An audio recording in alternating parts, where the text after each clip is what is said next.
if we, are going to try to do this right, what is the role of doing a press release in scientific communications? And I think, the way that I look at this, I back up and look at, for any purpose, what is a press release? It's meant to reach specifically members of the media. The media I see as an audience that's a conduit to reach any of the target audiences that we're really trying to reach. So you think about, you have your research, you're going to be writing it in a press release for another audience that's then going to help telegraph your message to yet another audience. So, the presumption is when you're writing and putting something out to the news media, you're going to be announcing something newsworthy. So I'm going to get at, some of the evaluation that I think needs to happen around any press release that's being written to determine whether or not it's ready for being, news distribution. But I also, again, see press releases as an important vehicle for extracting information from something that is very complex, helping to simplify it, into a context and language that can be understood by a very broad audience. So beyond what press releases are for themselves, why might you or your institution want to put out a press release? So, just from my experience, I think that, thinking through why do you want to do this will help you to shape the message. Thinking about the audience that you're trying to reach, again, that language that you use and the maybe types of media that you reach out to, what you include in your press release, what you don't include in your press release is going to ultimately be driven by who you think is going to be reading it and writing about it in the end.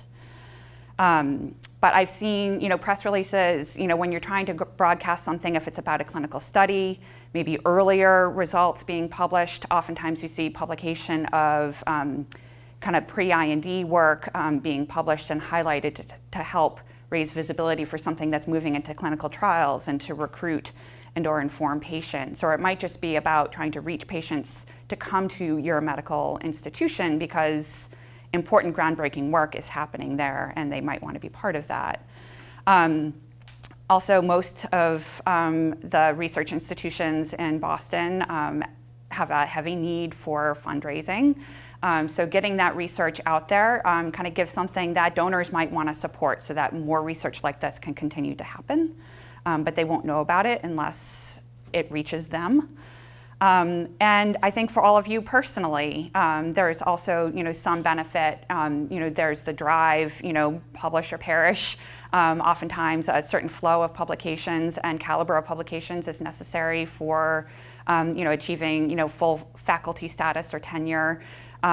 So, driving that sort of visibility and support for yourself and the science that you're doing, recruiting, junior scientists to join your labs. It's all part of getting this out to a broader audience beyond who might be reading that original manuscript.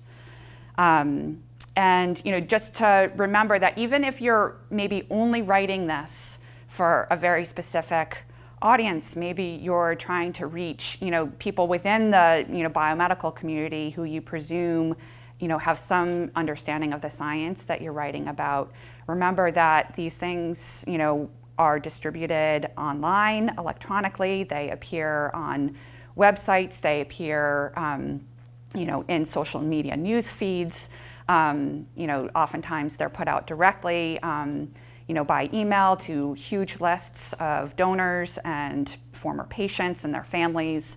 So you never know who's going to be reading this content. And again, think of that, sort of responsibility of setting and managing expectations with potential patients and the, consequences of what you say.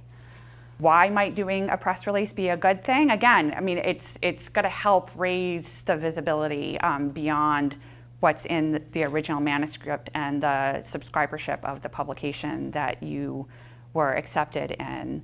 And for some complex and maybe controversial scientific subjects, it can provide really, valuable perspective and help to raise a dialogue around the science to help hopefully ensure accurate portrayal of what it is that was done.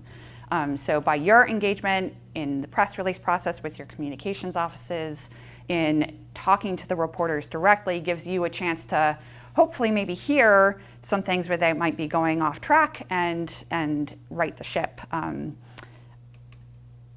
But sometimes it really is just too early. The research is just not ready for mass consumption.